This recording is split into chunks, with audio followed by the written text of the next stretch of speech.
Na noite do dia 29 de março de 2008, moradores de um prédio na zona norte de São Paulo ouviram um barulho assustador vindo da calçada. Quando desceram para ver o que havia acontecido, encontraram uma menina de apenas 5 anos, caída no jardim do edifício. Ela ainda respirava.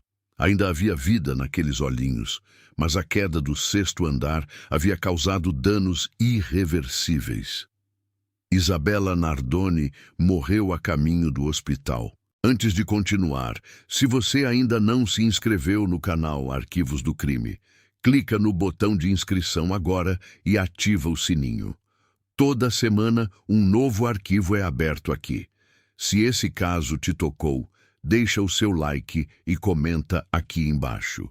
Você acredita que justiça foi feita no caso Isabela?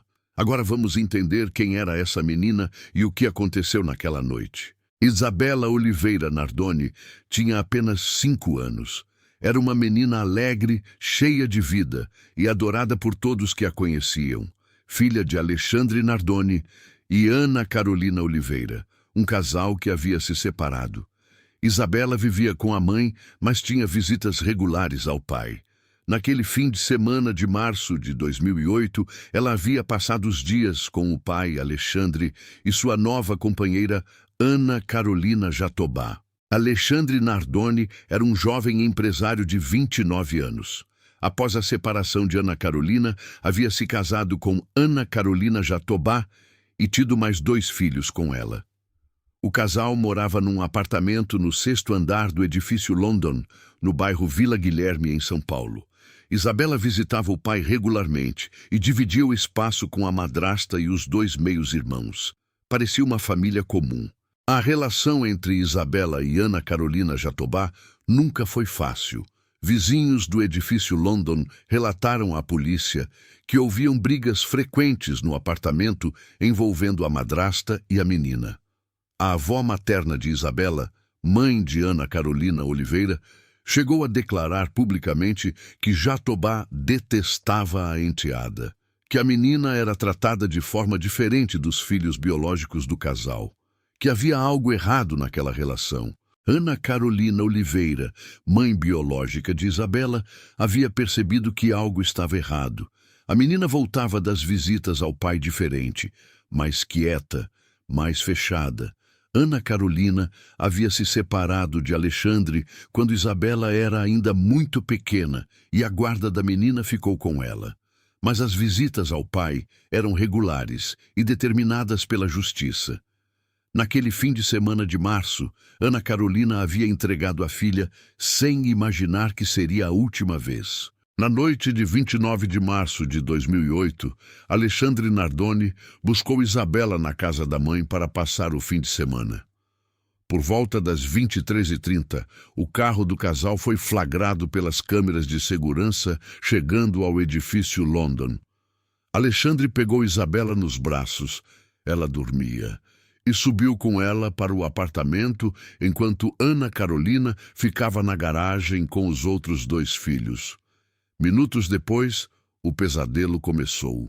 Alexandre estava sozinho no apartamento com Isabela por exatamente 3 minutos.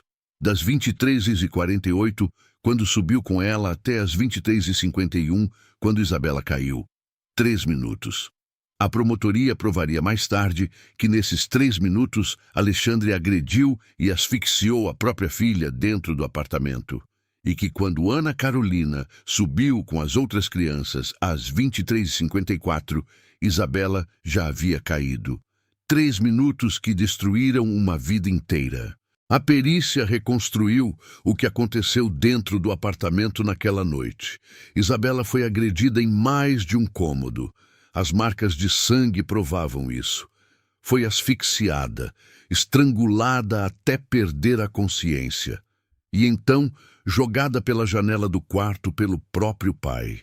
A tela de proteção havia sido cortada de dentro com um estilete. Uma criança de 5 anos jogada inconsciente do 6º andar pelo homem que deveria protegê-la acima de tudo. Pouco depois da chegada ao prédio, moradores ouviram um barulho assustador. Isabela havia caído do 6º andar.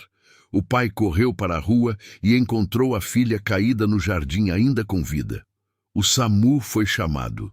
Enquanto os socorristas tentavam salvar Isabela, Alexandre Nardoni deu sua primeira versão para a polícia. Afirmou que o apartamento havia sido assaltado e que um dos assaltantes havia jogado a menina pela janela. A história de Alexandre não convenceu ninguém. Os policiais que chegaram ao local notaram imediatamente que algo não batia. Não havia sinais de arrombamento no apartamento. Nenhuma câmera de segurança havia registrado nenhum assaltante entrando ou saindo do prédio.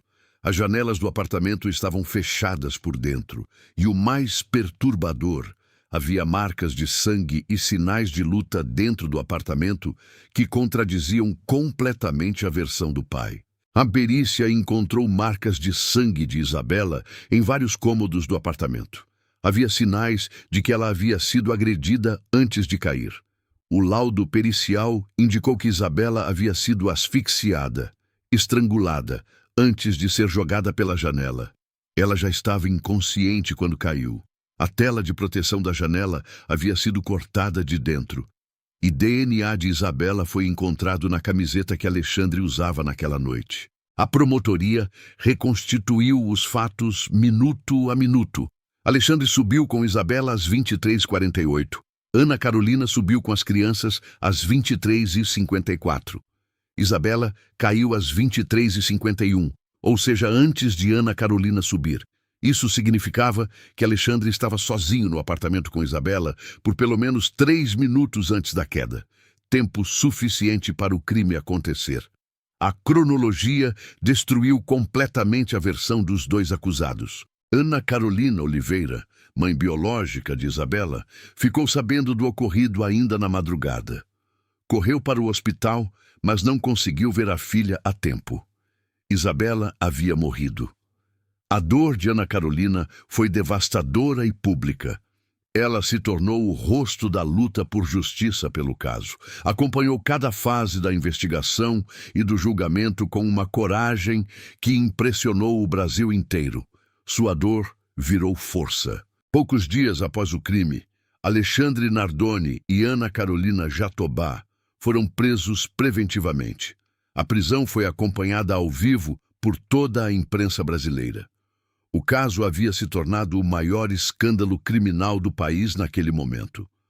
Toda a nação acompanhava cada novo detalhe com indignação crescente. Como um pai poderia fazer isso com a própria filha? Como uma madrasta poderia participar de algo tão cruel? Em abril de 2008, Alexandre e Ana Carolina concederam uma entrevista ao Fantástico que chocou o Brasil. Os dois negaram qualquer envolvimento no crime. Falaram com uma calma e frieza que perturbou quem assistiu. Disseram que a família sempre foi unida e que sempre trataram Isabela bem. A entrevista foi assistida por milhões de brasileiros e, ao invés de gerar simpatia, aumentou ainda mais a indignação da população.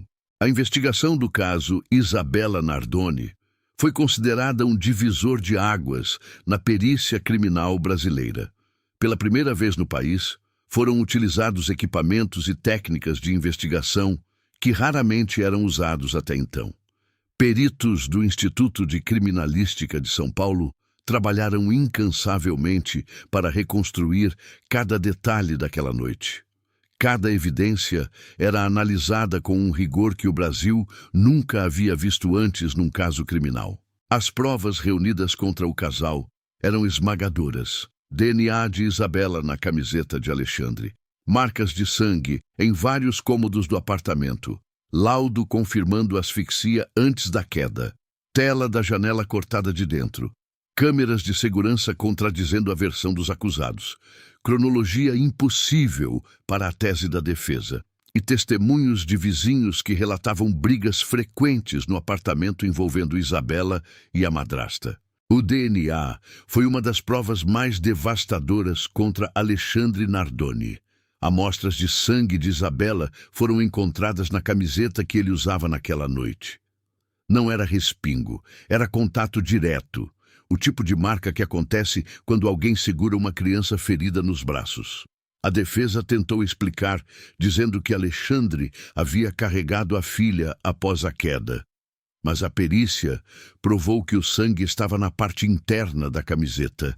A tela de proteção da janela de onde Isabela caiu havia sido cortada, mas não de qualquer jeito. Havia sido cortada de dentro do apartamento com um objeto cortante.